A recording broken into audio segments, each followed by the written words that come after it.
Part of this talk I was actually supposed to give last year, but for various reasons I didn't give it. I was actually supposed to give the first part of this, and then Rob Vanderwoo the other part of it. And I guess he tried to do all of them. So this will be a good repeat then. And it's probably the last time I talk about it.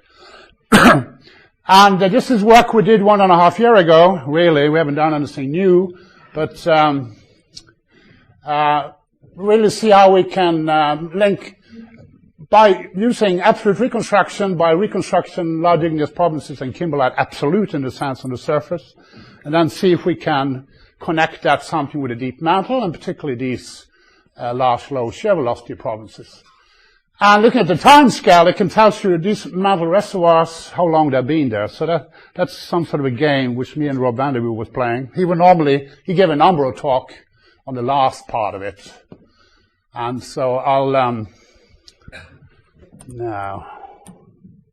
All right, so this came out of we had a Center for Advanced Study last year, many people. So this particular talk here is with Rob Vanderwoo, Kevin Burke, Pavel, who is here, and Bernard, who is not here. There were a number of people. And one of the main aims there was to try to link surface and deep processes, or what we can loosely term mantle dynamics, which kind of, I feel, should be the fourth revolution in earth science after plate tectonics, when we finally actually understand plate tectonics. Plate tectonics is really only a kinematic theory. We can describe it, but the coupling with the mantle and the processes are not fully understood. Talk plan, very simple. I spent about 20 slides on the introduction, so you know what I'm talking about. And then the real talk will be about 14 slides. All right, so we all know about plate tectonics. It's very simple. It's a dozen of plates, 3 types of plate boundary. All the action should really be there, but we know that that is not really true. We have things like hotspots, little red one here, and a lot of questions. Where do they come from? Are they shallow? Are they deep? Some would say they're purely driven by the literature itself. It's a little history. Of course, Tuesday Wilson, who was a pioneer also in plate tectonic, was the first one. It's the original diagram. This is Hawaii, to explain the Hawaii chain, that you actually have a source in the upper mantle. It didn't say the lower mantle. And it was a fixed point. Jason Morgan took this further. He said it actually came from the lower mantle. And he also made the very first absolute reference frame based on a fixed softboard frame. So this was the first pioneering article in 1972. Of course, in all these models, also in Jason Morgan, these plumes, when he took them down to the core-mantle boundary, which here they came up at straight, they just came straight up. And the one who was pioneer that actually these are slowly advecting in a convecting mantle was our former colleague, Bernard Steinberger. So this is from one of his diagrams. So it's quite a new. That's from about 2004. So it's not a very. It doesn't have a long history. All right. So I'll talk a lot, and also I guess the next speaker will talk a lot about these large, low shear velocity provinces. And I think they were defined by Gennaro and Alan McNamara, and a third one. But you know, my friend Kevin Burke thinks this is a very lengthy thing, so he just called him Tuso and Jason. So we are now looking at shear wave velocity at the core-mantle boundary, 2,090 kilometers down. So the red, we would normally think about higher temperature.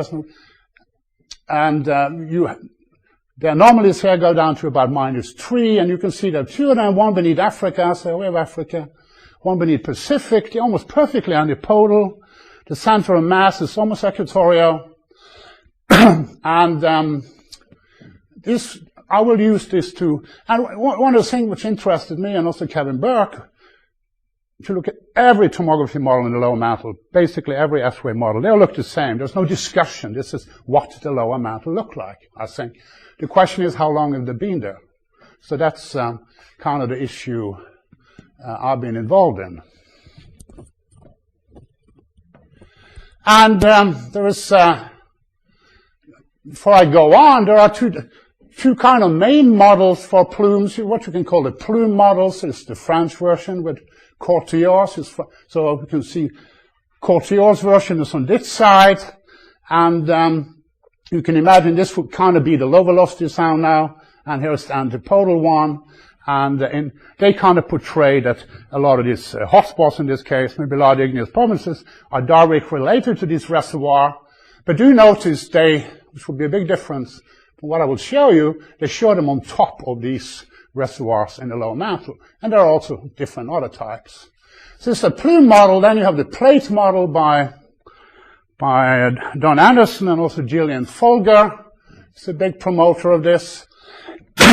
In this kind of model, there are no plumes from the lower mantle. In fact, there is no communication between the upper mantle above the transition zone and the lower mantle.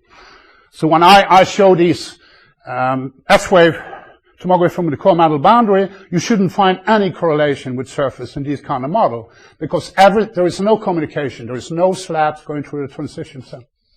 The only thing I like about this model, though, they do recognize this reservoir in the deep mantle, but they say they're very old. They are primordial. And that might be something which could be all right. And there's a book on this plates versus plume. I think this is really bad. There is nothing like plates versus plumes. It's plates and plumes. Both these phenomena are there. It's not a question to exclude one or the other. But this is a very small community, I would say, but they're very vocal, and they have web pages, and they're very active in trying to discourage anyone who believes in the plume model. Just a little about the plate model. If you look at this thing here, before I go on, you would actually see no communication between upper and lower mantle. This meaning you cannot correlate surface and deep processes. That means everything I'm doing is absolutely nonsense according to this model. And hotspots like igneous province in this kind of form through a combination of old mantle heterogeneities, or what I call cracking. And also important in this model, the mantle beneath this hotspot lips are not hotter than average. The mantle temperature is the same. There's no warmer mantle. This also means that you cannot use hotspot reference frames, so they are then ignoring all fixed or moving hotspot reference frames. So you cannot actually reconstruct the world in an absolutely sense. And if you don't believe Palaeomag, which I do as well for all the times, that means you cannot say anything about a planet if you reject all these methods. You can only look at Earth as an instantaneous feature today, and you can just forget trying to understand Earth in the past. No slabs in the lower mantle, I've said that. But they do recognize the level loss sound and would say they are primordial features, so they would reject these kind of things. And but these they do recognize. But also, like Montelli, trying to see plumes from the core-mantle boundary to the top, all of stuff has to be rejected if you're gonna go for this plate model. So if I go back to these low velocity sounds again now, what I've done here now, I just plotted what has been claimed to be. First of all, I don't think all hotspots are deep plumes. To be perfectly clear, I think some of them are. And my colleague Bernard Steinberger, he tries to find a new one every year to match his age, which I've told him is a bad idea, because he has almost 50 now, or he's 48 this year, or 49. But he makes a point making a catalog matching his age. And that's in the scientific criteria. But he doesn't also mean that they're all deep, you know. It depends how you. So I don't believe that all hotspots are sourced by plume from the core-mantle boundary. Here is just some of them. So there are 3 criteria. This was from Montelli. She identified by 10 of them. Which she thinks she can see in both P and S wave, that she can see them actually from the core-mantle boundary to the top. So that's this one here with a star and a yellow circle.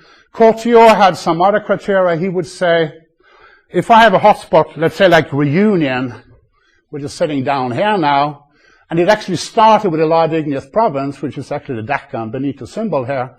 If the starting point was a large igneous province, that would be more likely this could be a deep plume, for instance. And then you have Ritzema and Al, and they said, well, if I see an anomaly in the lowermost mantle and the uppermost mantle, I'm kind of happy to call it a deep plume. But if you plot them, you see a pattern here for most of them. So here is this Tuso and Jason. You can see, and I've shown this many times. They plot on the margins of this reservoir. Okay? Never in the middle, that's my point. Also, when you look at the plume model there, none of these hotspots today, and of course I haven't done anything, there's no reconstruction, I'm just plotting them. None of them are in the middle of this thing. Pacific is a little more difficult, and you have a hole here, but you see like Hawaii is sitting on the margin there, and also the Reunion. So on the majority, but I think hotspot, I would say like Kevin, some are deep, some are not, and the question is to figure out which one. But if you look at the one which 3 groups have picked, we do see a pattern, particularly for the Africa one, that they are actually coming from the edges of these reservoirs, or these thermochemical piles, to core-mantle boundary. If you zoom into Africa, and here I actually plot the entire catalog of Burnett, I simply ignore all these criteria. Let's plot them all, and you can still see there is no one in the middle here, and they are all around the margin. There is also another color here in blue. This layer at the core-mantle boundary is not just a thin layer, it's actually sticking up in the mantle 700 kilometers, and we're plotting the gradient. Where do you have steep edges? And that's where you see these blue features coming up. So this is where you have really steep edges at the core-mantle boundary. And based on that, we found a contour, and this particular model is what is called S-mean model. It's 3 different tomography model mixed together. And this gray line, which was mostly red in my other diagrams, is actually the 1% slope. So it's very little, we talk tiny, 1% slower than average mantle. But you can see that's roughly in this model, but it would be different in others, where you have some of the steepest gradients. And you will see this concentration of the hotspots. And many of these, I think, are deep plumes. So this is the kind of simple world we are looking at. We have these low shear velocity provinces. We can see the majority, or not the majority actually, but maybe 15, if I push it, 20 of these hotspots might show this relationship, that they are sourced from the margin. We call them plume generation zone.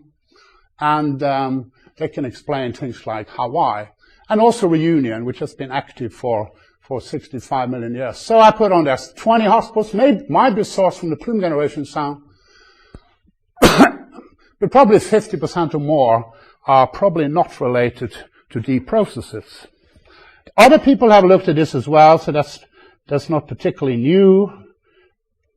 What we were interested in is really, when it comes to hotspots, we don't have to do any reconstruction. If you're going to look at large igneous provinces, the big thing, the catastrophic melting of the upper mantle, you have to reconstruct them through time, because the youngest one was the Columbia River basalt, was like 15, 60 million years. The next one was the far 30, and we need reconstructions to see if we still can see this relationship to the deep earth. And this was an idea by Kevin Burke, and I think I've had enough of it now. After 12 years, you see it. He came with this paper to me, was rejected in Science, and when I looked at his hand-drawn diagrams, I realized why. But he came to me with this thing here, and he just drawn things on some Chris-Cotees maps. And he saw this pattern. This is intuition. My problem immediately was, he wanted to look back to 200 million years. How on earth do we do absolute reconstruction back to 200 million years? Because with hotspot reference frame, we can only go 130 maximum. We then have to switch to Palaeomag, and everyone knows Palaeomag, you can't really do longitude. So maybe the most innovative part here for me was actually to come up with a trick, or analytical trick, to constrain longitude so we can actually go back in time. And I'm not going to tell you how we do that because I don't have time. It's a very lengthy process to do it, to come to these kind of reconstructions. When we're going to do a global reconstruction, first we do a relative, and we can only do this back to Pangaea. Pangaea was formed at about 320 million years in the late Carboniferous. We can more or less, except for the Paleotactus, things out here, which was not part of Pangaea, we can more or less relate them by relative plate circus. And then we relate everything to Africa. That's the analytical trick also in Palaeomag. Because you relate it to a continent which you think have moved the least in longitude. That's the analytical trick. So then we do this, and then we rotate them to the right part using a moving hotspot reference frame. Then we switch to a Palaeogeography reference frame. Of course, it has moved a little in longitude Africa. We know that from a moving hotspot up to 1/3, so we do that correction. And then this thing here, we call it global hybrid reference frame. It's actually a combination of these two things.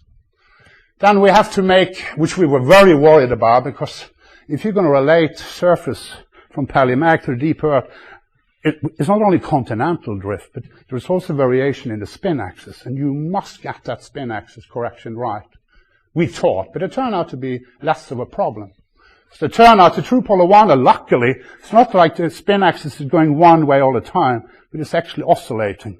So actually the net effect for the last, luckily for the 300 million years, is almost close to 0.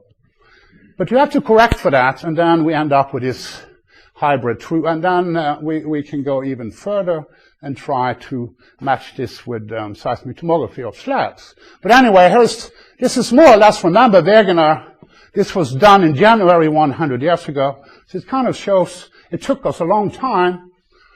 So this is a relative reconstruction. Africa is just there. These are hand-drawn around it. And this is kind of a reconstruction. Now for the first time you see we have longitudes on here, not only latitudes. Most Palaeomag, they don't have longitudes because you don't really know it by definition, but we think we kind of know it now. And when we have this absolute here, I'm just showing 200 million years. And when I'm going to show you a lot, I'm now drawing these Tuso and Wilson and Jason on there and just assuming, okay, we see this correlation for young time with hotspot. Can we also see that correlation when we go back in time? Because that tells us something very important, that this reservoir must have the stability for that time scale if we see the same correlation. Just example at 200 million years. So here is this which was gray in the previous. This is the 1%, and the reds. You can see Pangea. This is just before breakup. So this is just after it was formed at about 310. This is just before breakup. It's going to break here now in the Central Atlantic. And this is the camp, the Central Atlantic magmatic province, which just erupted maybe 5 million years before breakup. So I think there's a clear correlation to continental breakup. And you can see where camp is when I reconstruct it. It's sitting straight on the margin, like I show you for some of these hotspots. And I will show you many others. I'll show you. So I'm going to reconstruct all these large igneous provinces, and maybe one of the most famous, of course, is the Deccan, which actually erupted over Reunion, so we can, from a hotspot track it back to Reunion. This is not very problematic to know that this is the spot where it came from, and you see, of course, the present position of Reunion is sitting straight on that 1% slope on the margin. So when you have a large igneous problem with a hotspot track, of course, you can easily track it backwards and see where it comes from. But there are only 5, 6 large igneous problems with a proper hotspot track, so you won't have that ideal situation. So here are the one I will show you. So if you look at important points, if you look at large igneous provinces, they are kind of randomly on the surface today because plate tectonics has moved them around. So you are starting for some, more or less, not a fully random, but you find them in the oceans, and you find many on land. So there's the camp, which I consider maybe in area was maybe the biggest with them, at least in aerial. If you plot every dike and lava in northwest Africa and in Amazonia and here, you got a very large aerial extent. Siberian trap, which is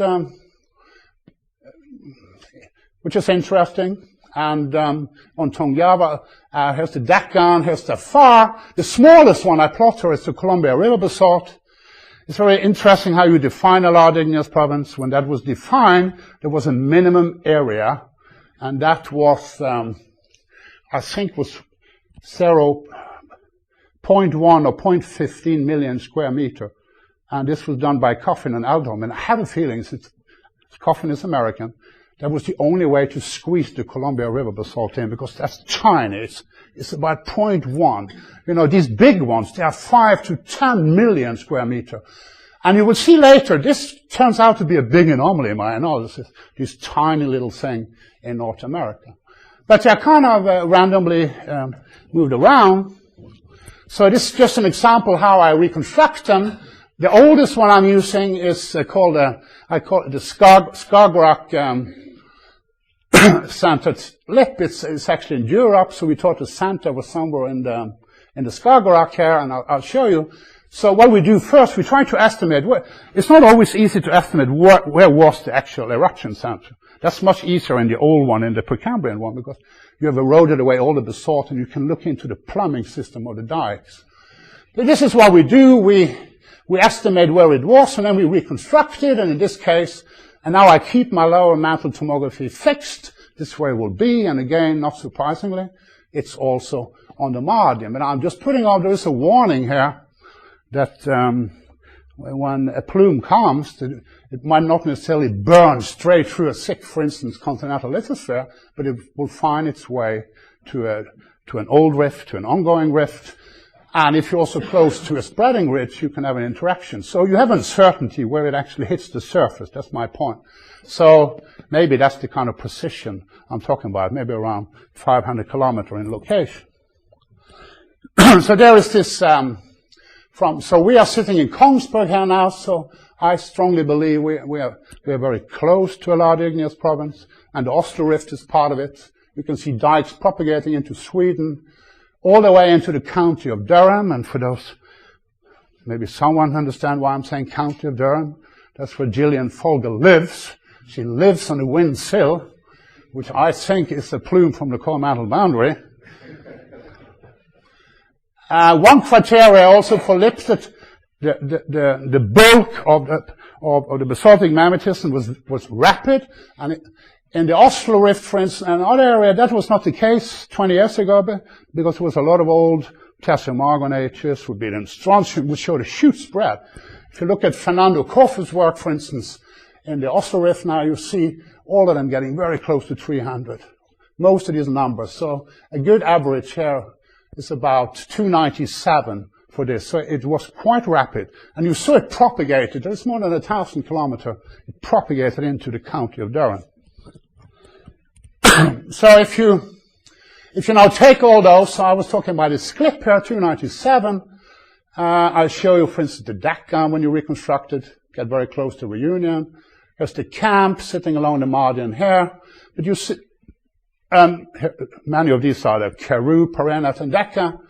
And, so irrespectively of age, so what you look at here, for instance, you look from 30 million years to 200 million years, irrespectively of age, when I reconstruct them, they show the same spatial pattern with a deep mantle. So that's what I mean. This tells you something about the time scale of this reservoir in the deep mantle. That these two blobs there, from this diagram, show they've been there for at least 300 million years. Because this one is the oldest. Similar kind of pattern in Pacific, but also reconstruction into Pacific is hard, because before 84 million years, you don't really have a good plate circuit, so we are playing around. So we have to be a little careful. But again, these things here show some sort of similarity. But be aware that to actually relate the Pacific, because some of these are 145 million years, to relate them to the Indo-Atlantic system is not without problems. But I hope to convince you that you see the same pattern here now as you see from those hotspots today without any reconstruction. So this is similar. I'm just expanding now. I started off saying, I think, maybe about 20 hotspots like Hawaii Reunion are sourced from the margin of this reservoir. Of course, there is another one. These are antipodal. But also most of the large igneous provinces also have this relationship. In fact, if you do a statistical analysis, about 95% of all lips are within 5-10 degrees of this 1% band. And starting from the random position, because plate tectonic moved them around, to get that pattern, statistically, is 1 to 7 million. So that's, I'm pretty confident that we didn't accidentally got this pattern. Of course, you don't find new large igneous province every day. So we thought, what else can we match from the core-mantle boundaries? So we thought about Kimberlites, because these are the carriers of diamonds, so then it's much easier to get it published in Nature. You just substitute the name Kimberlite with diamonds. That's the trick. So here you see one from South Africa. And So here we are in the Museum of Oslo, and we have the director here. I'm actually holding this, and I think this was a gift from De Beers in the 1920s. I'm just making up the ages because I don't know. I'm just making them up just to make the point that diamonds are normally old, okay? They're old, but the Kimberlites, the elevator will bring them up, can have much younger ages. So just to make the point that most diamonds are very old, maybe the formation of the solar system, the carbon. The Kimberlites are not always young, but they can be very young. So I'll show you a similar. I'm now doing a reconstruction of the Jurassic at about 160 million years. And again, I do my reconstruction. Now I plot Kimberlite locations in a very similar way. And you can see in North America, Northwest Africa, South Africa, and also in Australia, I'm now plotting Kimberlites, which are within plus minus 5 million years from 160 million years. And you again see this remarkable pattern. Of course, Kimberlites you don't find everywhere. You need very specific. You need an old craton, and you need a thick lithosphere. So you don't have these kind of with lips, which kind of started in a random distribution in ocean and continent. With Kimberlites, you actually start with confined area, which are old cratons, and thick lithosphere, where the diamonds are just sitting and waiting for the Kimberlite to bring them up.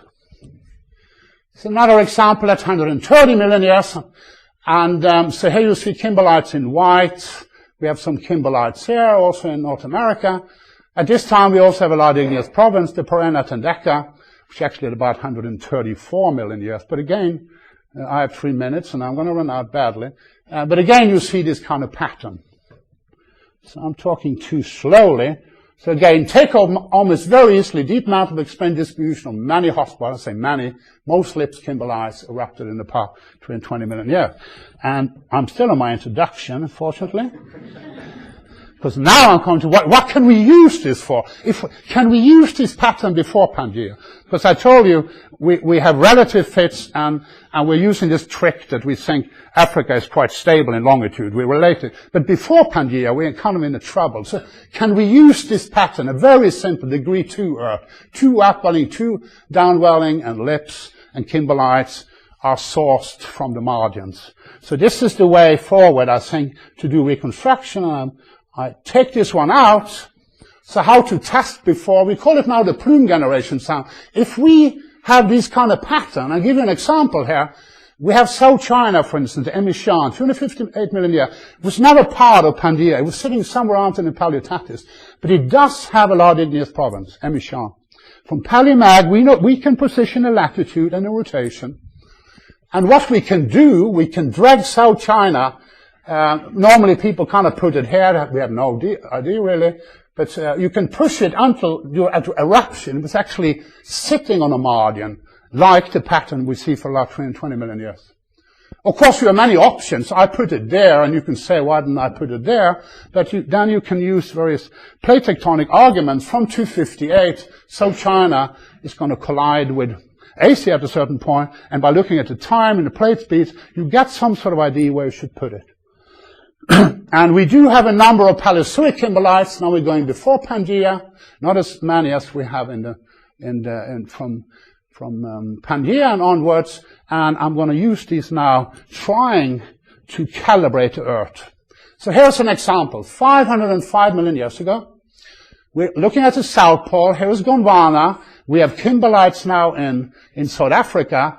And here is this 1%. And of course, I'm indicating many positions. I could have turned my globe here now so that they fitted there, or they fitted there, or maybe fitted there. So we have all these alternatives, and we spend months exploring all the alternatives, because some alternatives are much better, because you have to build a world where actually ocean, let's say the Iapetus Ocean, we know when it existed, we know when things collided. So you have to build a planet which actually makes sense. So here's a lot of iteration, and this took us months and months. Just to give you an example, this is also 500 million years ago. It's the kind of the world I like, where we have the African low velocity sound, we have South African ones fitted on here. We also have Kimberlites in North America. And one of the things we tried to test out, which I didn't have time to, because there's been suggestion that before Pangea, you actually had only one of these low velocity zones. It was a degree 1 planet, okay? And the one which existed before was only this one. Just to give an example, if I'm going to fit these on here then, I'm showing that here, we get a continental overlap at a time in the Cambrian when we knew we had widening Iapetus ocean. So if you're going to go for this kind of option, there will be no Iapetus ocean, so we can reject it. And then we build up these things. I'm sorry. And we done this with 5 millimeter slices. Here's the kind of, so if I take all my large igneous province, the Kimberlites, for the Palaeozoic, and I plot them now, making reconstruction, which I think makes sense, ocean at the right time, the collision, the Kaledna, we have all these constraints. This would be my distribution then. So here we see some large igneous provinces, of course also Sklip is in that time frame, and you can also see the Kimberlites, and now we also have Kimberlites over the Pacific. You didn't see that in the post-Pangea because there was no continents ever over them. So we build now a perfect world, which is actually better than we actually observe. That's why I call it the perfect planet. And so my world for the last so this going back to 550 million years is a degree 2 world, 2 upwellings, 2 downwellings, and I can make a perfect planet better than it is by doing these things. So I just stop here then. Okay. Yeah.